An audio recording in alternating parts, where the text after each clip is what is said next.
Hello, and welcome back to Single Women Retiring Abroad. I am so happy to welcome you here today. Our topic is a very interesting one. Remember, we talked about how do you choose where you want to live based on your likes and dislikes. Are you a beach person? Are you a mountain? Are you a city slicker, right? We've talked about that, and hopefully you've used the tool that I gave you to prioritize what your likes and dislikes are. And then by now you should have a good idea as to whether you want to be in the city or outside of the city. But don't think of it as an indelible, as a decision that you cannot change. You change your mind. I've changed my mind. So you're just in the discovery phase right now. And truly, even if you come on a scouting trip, as we call it, to just kind of check out the areas, that's why we tell people, don't buy a home when you first get to Panama, because your taste and your feelings, your attachment will evolve over time. So what I would recommend, I would say get a short-term lease, get a 6-month lease in your favorite area. And then see if you really like it. You say, oh, okay, good, I like it. And when you renew, you can renew for a year at a time. And then if you want to buy, go ahead and buy. So today our topic is, how do you choose your home base? That very first decision, that very first lease you're going to sign. How do you decide which area? And you've done your homework, hopefully. I'm trying the best I can to prepare you for making that decision a little easier for you. But give yourself some flexibility, because you might change your mind.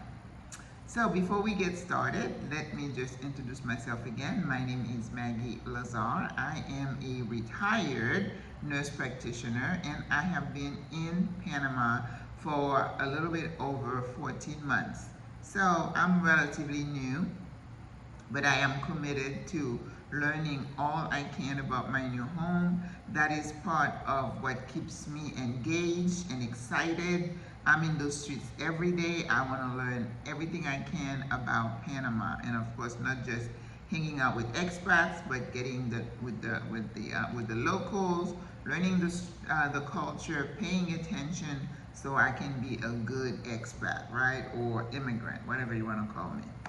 So this group, Single Women Retiring Abroad, is solely dedicated to the older woman who has middle income and who has decided to come to Panama to retire. I have talked to you in the previous videos, and I created a playlist from video 1. This is video 17. Oh my God, we're past the halfway point.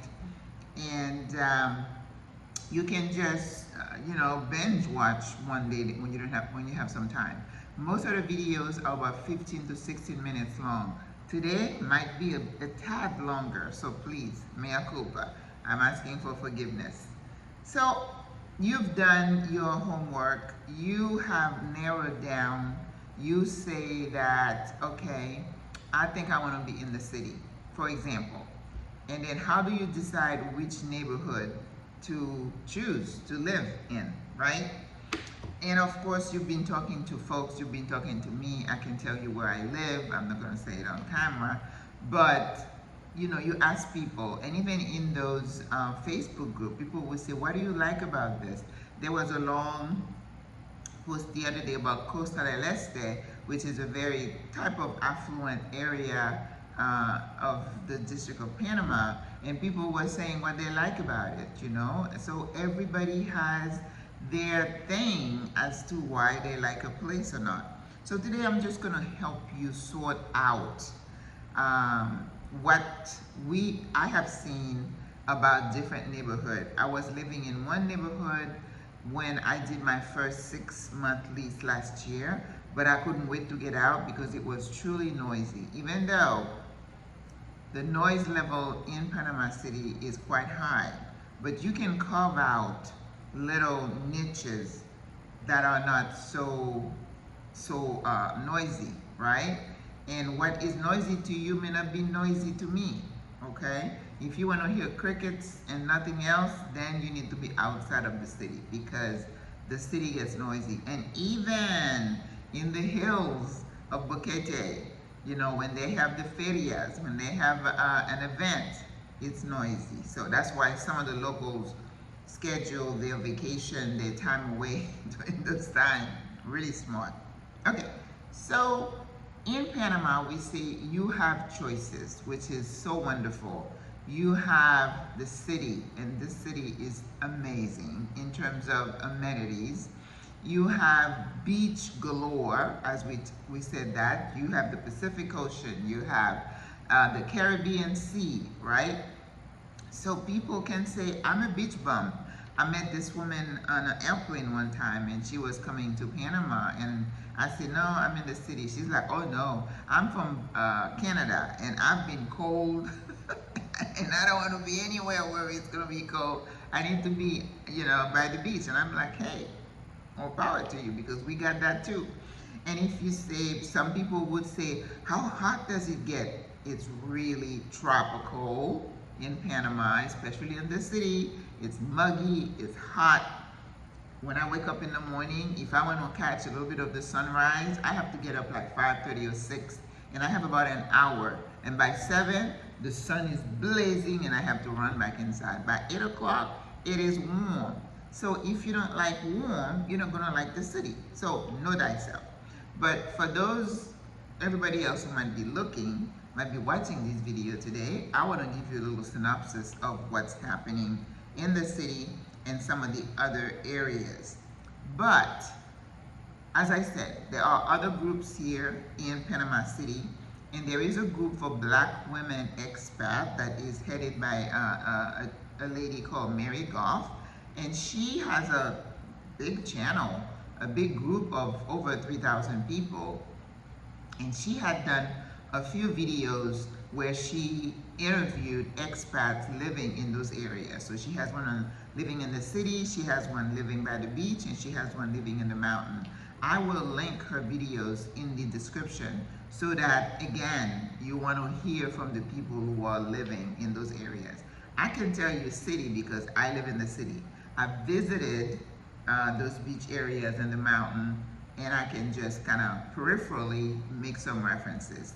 Okay, so in the city of Panama, Panama as a country has 10 provinces.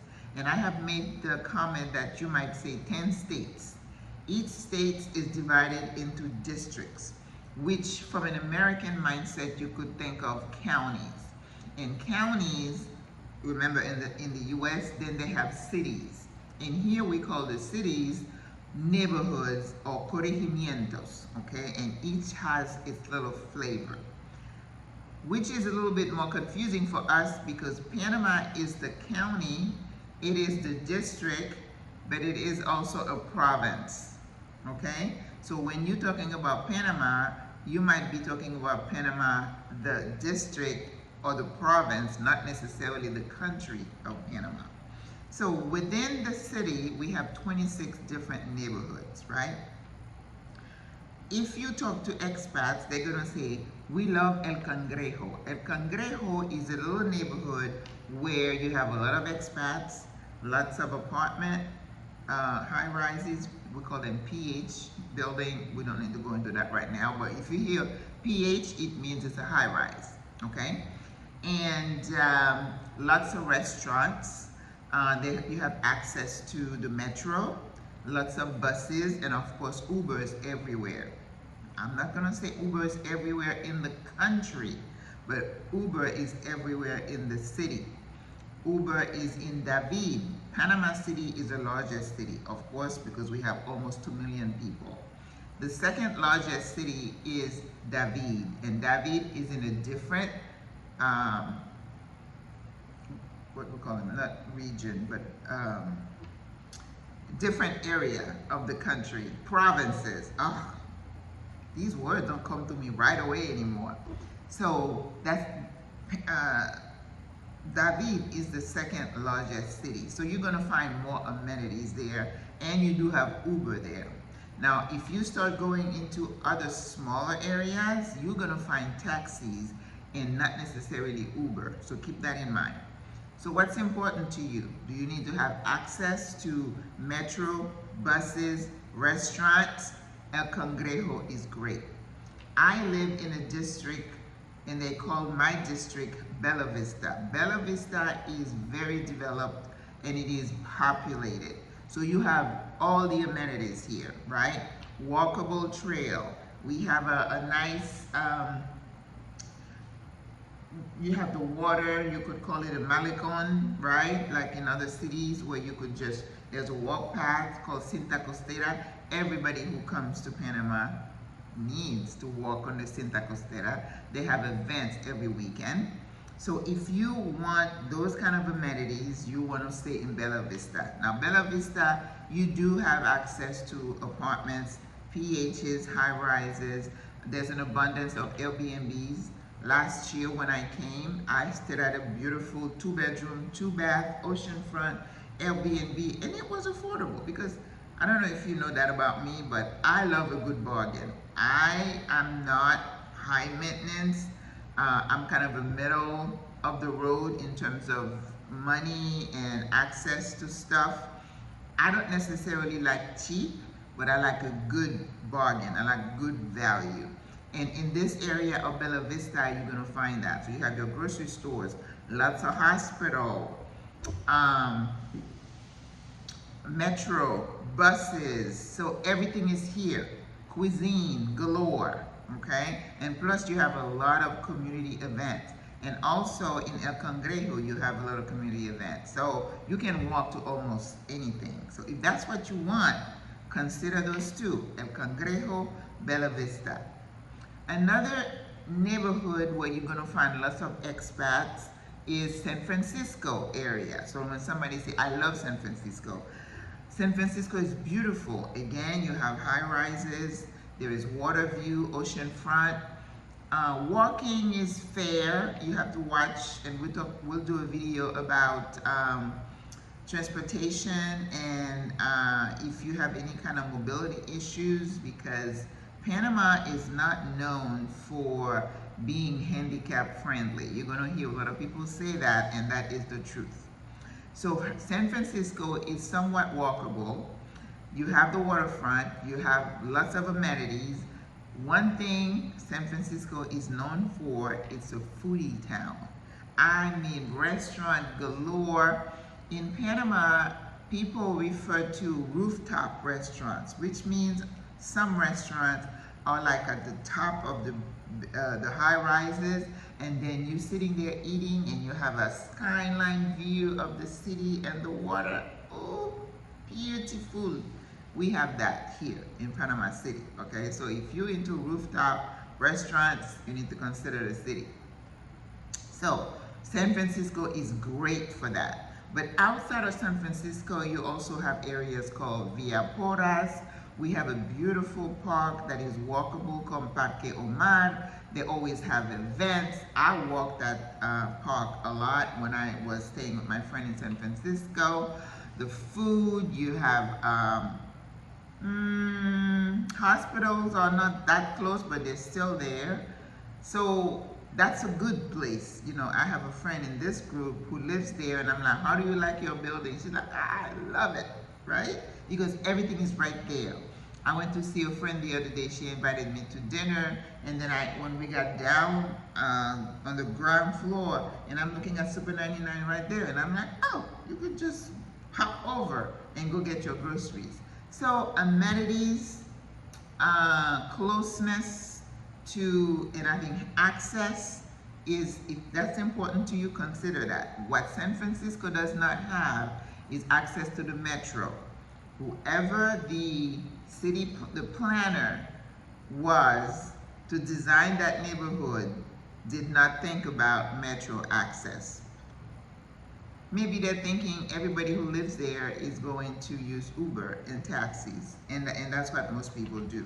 And the bus system, as I said, I loved it last year. It has gone downhill. It's not such a great way to get around anymore. I still use it sometimes, but I prefer to do the metro or Uber at this point, okay?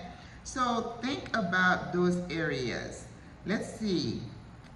Punta Pacifica is another neighborhood that people talk about. It's very family friendly. You have your PHs, your high rises, you have the water view, but it's a little bit, outside, separated from all the hustle and bustle. So you may have to use Uber primarily to get around. Hospital doctors are available, and it is considered a nice area. I personally haven't been there to check it out, but that is an option. The other place that expats look at a lot when they come to do their scouting is a place called Costa del Este. That is a planned community. It's got multiple tall high-rise buildings, newer because it's a newer development. You have beautiful walk paths. So if you have mobility issue, that might be a better option for you than in the city for somebody who walks a lot like me, right? Probably Parks, I visited the other day. It kind of gave you Miami Beach type vibe, and it was nice to see a different type of employee group in that area. So they're a little bit maybe probably middle-agers getting a little bit more money, financial banking. I personally did not like it so much because I felt it was a little bit, I don't know, it felt a little bit cold to me. I don't like everything to look the same, and that's the way it looks. If you look at my house, I like a little bit of old, a little bit of new. So, and then it's a little pricier, okay? So it's a little bit above my pay grade, but it might be exactly what you need. And there was a conversation on one of the Facebook group talking about why this person who lives in Costa del Este did not really feel it, because a lot of people there have, some means, some money, and it may not be, everything that comes with people with money. Anyway, I'm leaving it at that. So you have options, okay? And then if you want to go outside of the city, like places like Arahan, La Chorrera, and you're going into Panama Oeste, which is another district outside of the city, and it's the newest district because we had 9, now we have 10, provinces. It's a newer province because there's so much growth going in that area. Now, things might be a lot more affordable in those areas because it's newer and it's outside of the city, but then again, you're gonna have to drive. Transportation is not right there. They are creating a third metro line. We have 2 metros that go east, west, north, and south. Outside of San Francisco, remember, Francisco is like the stepchild. It doesn't have access to the metro, but that line is going to service that west, Panama Oeste. Oeste means west in Spanish. In English, Oeste is west.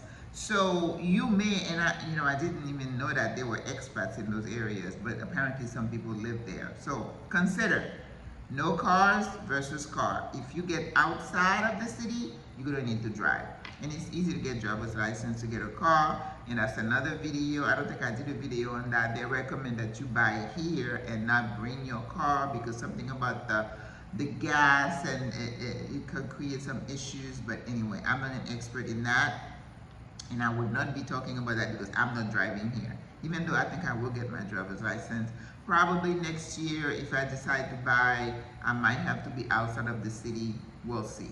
I don't ever peg myself anywhere because things change. All right, the beach, rather quickly. If you want the beach, we are surrounded by water, on both sides. So you have the Pacific side, you have the Caribbean side.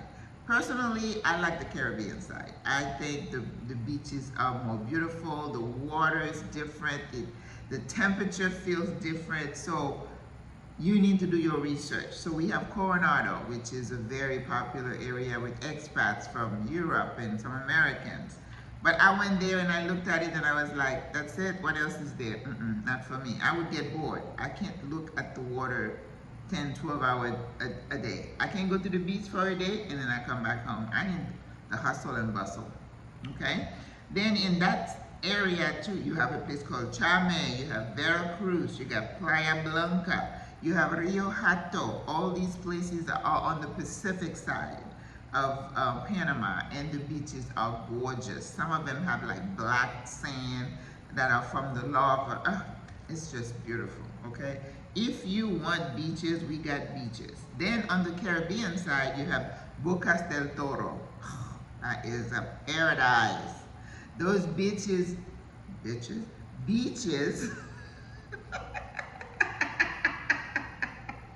Gotta watch your inflection when you're saying those words.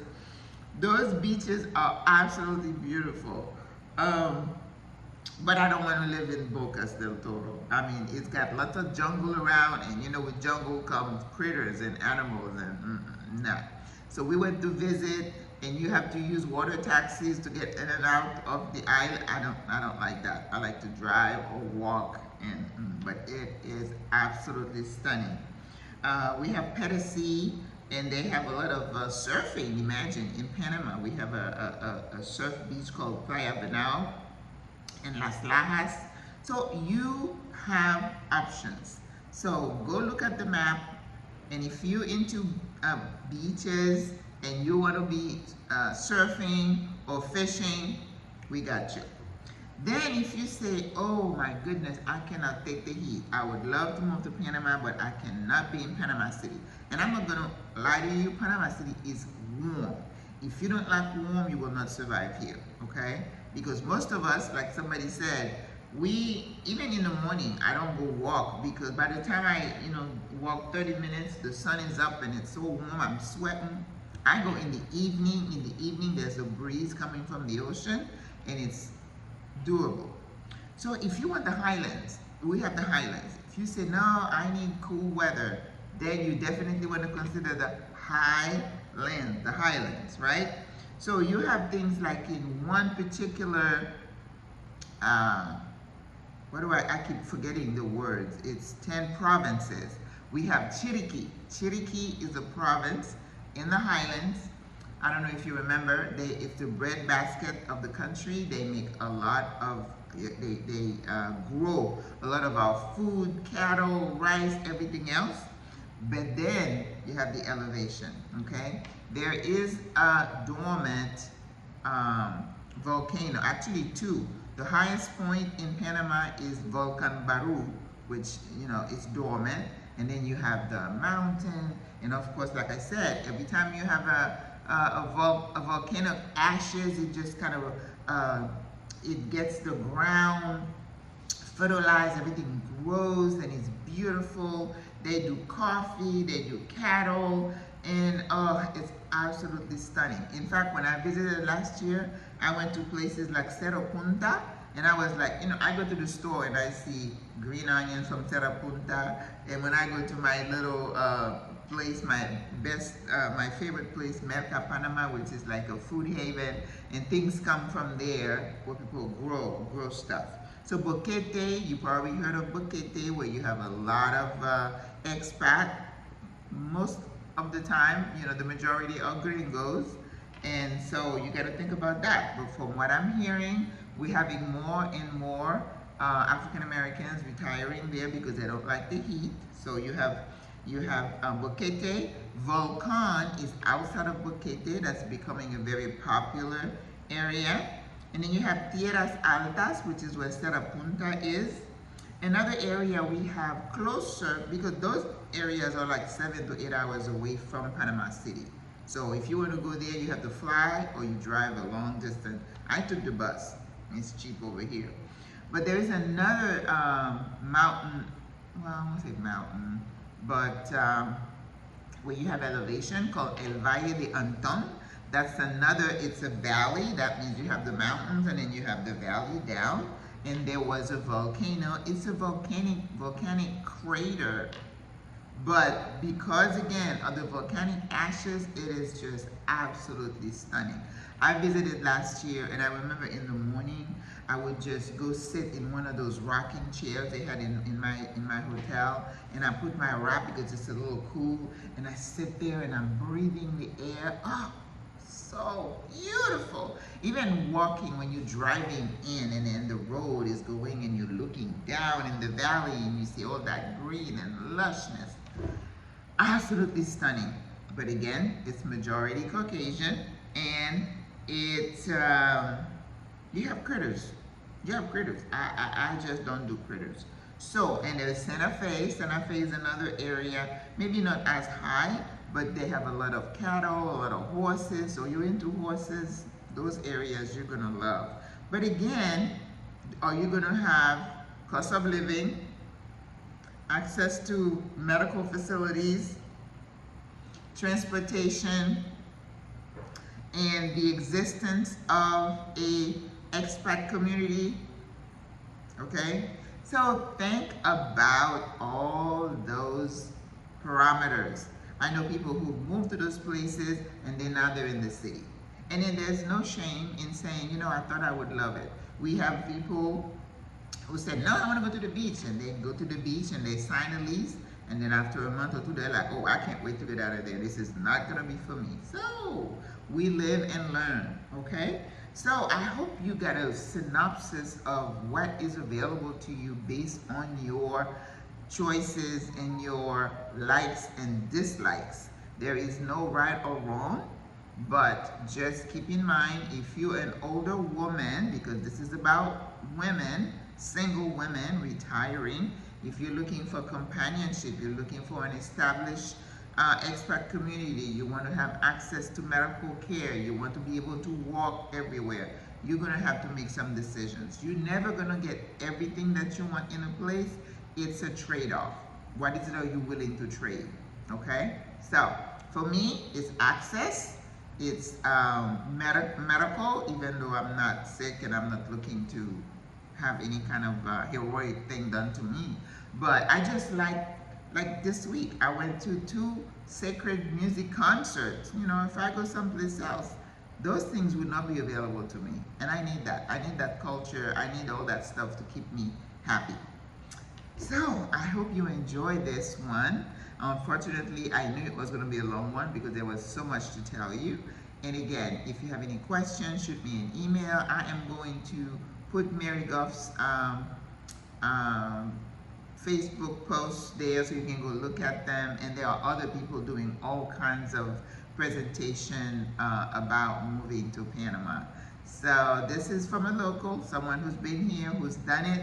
So I get some credibility for that. All right, guys, I will talk to you tomorrow. And God bless you. Today is Good Friday. I hope you're enjoying this beautiful time of the year, whether you're a believer or not, but we are grateful to the Lord for life and breath and for the privilege of being in this beautiful paradise. God loves you. I love you. Au revoir. À la prochaine. Bye bye.